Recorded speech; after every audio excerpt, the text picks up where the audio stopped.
Good morning, good afternoon, good evening.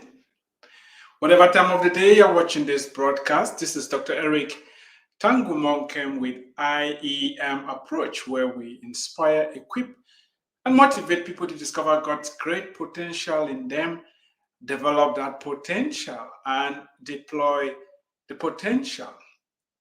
You may be wondering why we are having this broadcast and this particular subject of today. At iemapproach, we believe in a holistic approach to life, a holistic approach to success. This implies that your spirit and your physical being has to be in synergy. They have to be in unison. They have to be in harmony. Because when you are not in harmony physically and spiritually, it is going to impact the quality of your work. It's going to impact your career. It's going to impact your job performance. In an ideal world, we will be able to successfully separate our jobs from what happens at home between us and our husbands or our wives. Unfortunately, that is not the case. Some of us try really hard to separate, but it is taking a toll on you, on your health, and eventually your productivity at work. That is why it is critical. That is why it is essential that if you are married, your marriage should be in good order. If your home is in order, your life is going to be in order, and you will be able to perform well at work. You will be able to perform well in school. You'll be able to perform well in all other areas of your life. Thank you for joining us. Do me a favor, invite other people to join us. At the end of this presentation, there's going to be a question and answer session, and I will highly appreciate if you can participate and let me know what you are thinking. We are going to be talking today about sex. Yes, I'll be talking about sex. It is not a taboo issue. In the beginning, God created male and female, and wired them to have sex within the context of marriage, and it is good.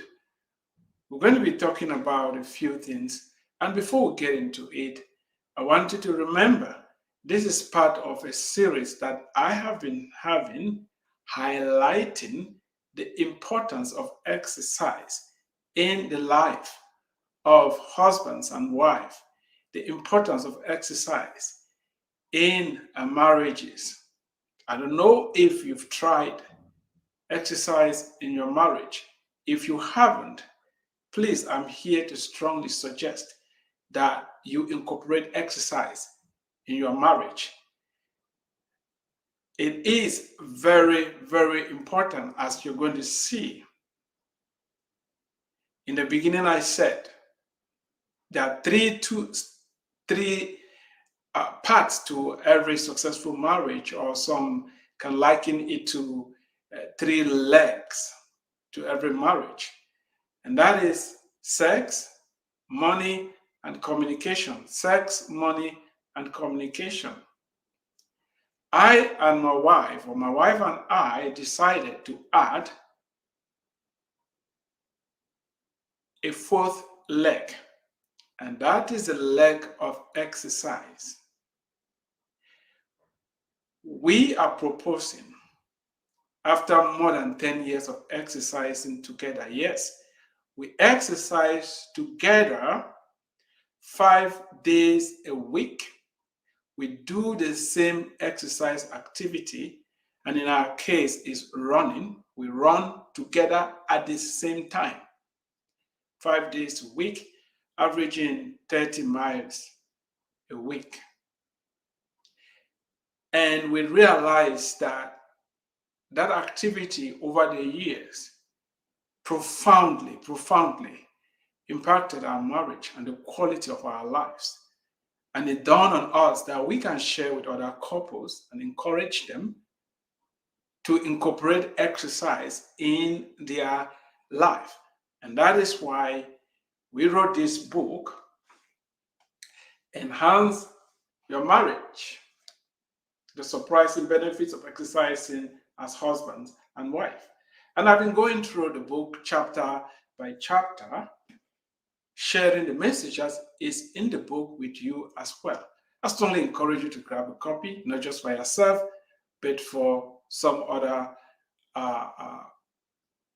couples, so they can benefit from it. We are now in chapter 4. It's the chapter on sex. And today, I'm going to be talking on why is quality sex important in every relationship, in every marriage. Why is quality sex important? And the role exercise plays in enhancing not just your sex life, but the quality of your life overall and the quality of your marriage. The assumption we are making here is that no matter all the books and movies and videos, whatever information you've gathered about marriage, that information is just information, and it is useless if your marriage is not functioning properly. In other words, you've gathered information, but you are not using that information. The information has not been translated into results for you.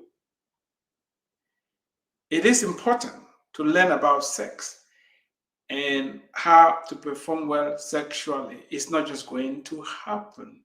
You have to learn about it just as we learn about all other things.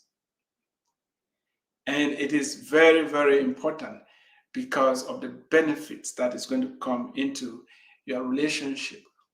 We have already said sex is one of the crucial pillars of any marriage, and it should not be neglected. It should not be neglected. The ramifications of neglecting sex in your marriage is that marriage is being undermined and the marriage will not survive. Like everything else, that is what having, you will have to work for it. Quality sex in the marriage doesn't just happen. You need to put in the time, the energy, the effort, and the resources needed.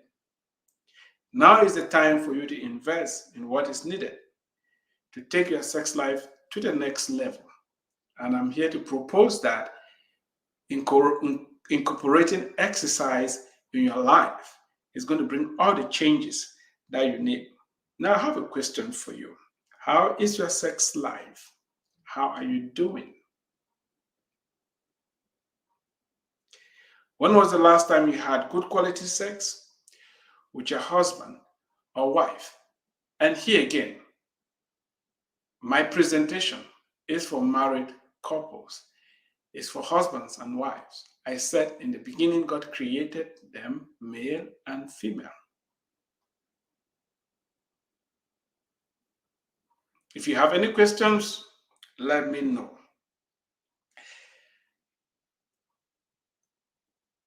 Good quality sex is important in every marriage. Why?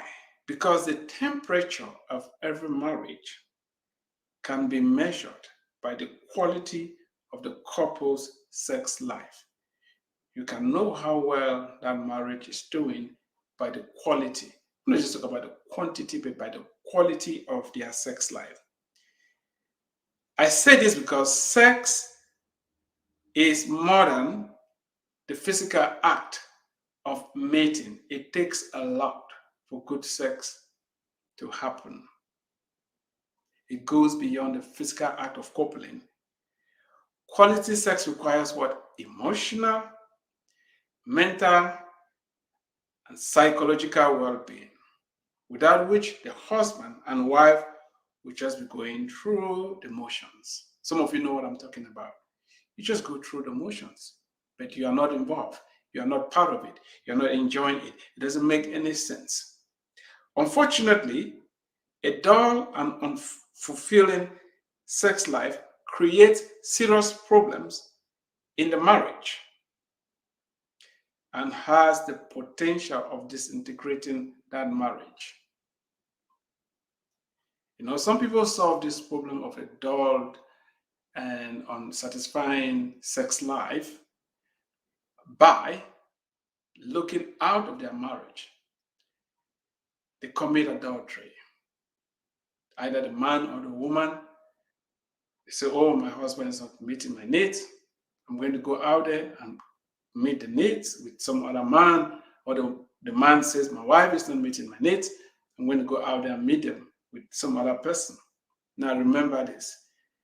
The dangers of marital unfaithfulness, the dangers of adultery, is the ability to torpedo your marriage. Even strong marriages are not immune to destruction, to the destructive impact of adultery. Therefore, you have to be proactive in improving your sex life before it becomes unsatisfactory. You have to get proactive. Don't wait for the marriage to crumble. Don't wait for your marriage to be torpedoed. The greatest danger your marriage is facing is that of a chronic lack of sex. And it can lead to the disintegration of your marriage. It can offer a fatal blow to your marriage. Well, you may think, sex is not a big deal. Why are we bothering talking about it? And that no sex in the marriage does not necessarily spell doom for the relationship. Therefore, there's no point in insisting that quality sex is needed in any vibrant and successful marriage. It is even possible to argue that there are successful marriages where no sex occurs and the couples are happy and doing well. I'm focusing here on those marriages that need to have quality sex, those marriages that are suffering because good sex is not happening in them. I'm talking about that. The question to you is, how are you doing? How are we doing? How comfortable are you? How satisfied are you? How fulfilled are you? Is the lack of sex in your marriage making it a better marriage? I want to see the comments. Is the lack of sex in your marriage making it a better marriage? If so, how? Have you and your spouse decided that the present status quo is the best for your marriage? I mean, two of you not having sex. Did you decide? Or has one of you chosen out of selfishness to starve the other of their sexual needs? The Bible is very clear. Husband and wife, for you not to have sex together, you need to agree for a season when you're fasting and praying, and then the sooner you can get back together, the better, so that you don't open yourself up to temptation by the enemy. When you are married, there isn't any room for selfishness in that relationship. When you're married, you give up your right to be selfish. And that's why you need to negotiate. You need to incorporate the other person in the decisions that you make. If for whatsoever reason you've lost interest in sex and you are in a relationship, it's not enough to stay untreated. It's not enough for you not to seek for help for the sake of your mate, for the sake of the marriage. You have to do something about it. It's not enough to say, oh, I no longer have a feeling for, I don't want it, and so I'm not going to do anything about it. No. You can not make that decision unilaterally without incorporating the input of the other person. That is why you are in a relationship. You know, why there are couples who, because of one medical condition or the other, may not be able to have sex. We have to stress that this is the exception and not the norm. It is the exception. And we don't use exceptions to give counsel. We don't use exceptions. Overall, every good marriage, you can measure the temperature by the quality of the sex in that marriage. The message here is for your marriage and not for the Joneses down the street. I want you to evaluate where you are and ask yourself, how are we doing? The question for you is, are your sexual needs being met? And are you meeting the sexual needs of your husband or your wife? Are your sexual needs being met? And are you meeting the sexual needs of your husband or your wife? If you answered no to either of these questions, it is a red flag. Don't ignore it. Don't ignore it. If you're unhappy sexually, it's going to spread into other areas. And now is the time to do something about it. If you insist on ignoring the red flag, it is at your peril, and your marriage may not survive if nothing changes. Good quality sex is important in a marriage because it requires more than just a physical coupling. It takes emotional, psychological well-being for two individuals, a husband and a wife, to have good quality sex.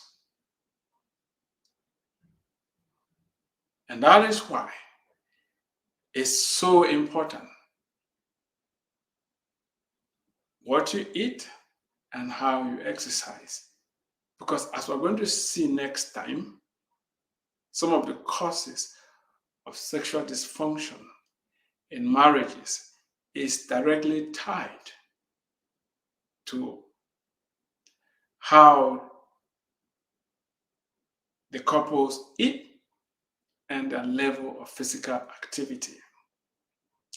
I hope you will join us next time as we continue this discussion on the place exercise plays in a marriage and the sex quality of that marriage. If you've not gotten your own copy of this book, I strongly encourage you to grab a copy and leave us some comments and let me know what you think regarding the place of quality sex in quality marriages. Thank you, and God bless you.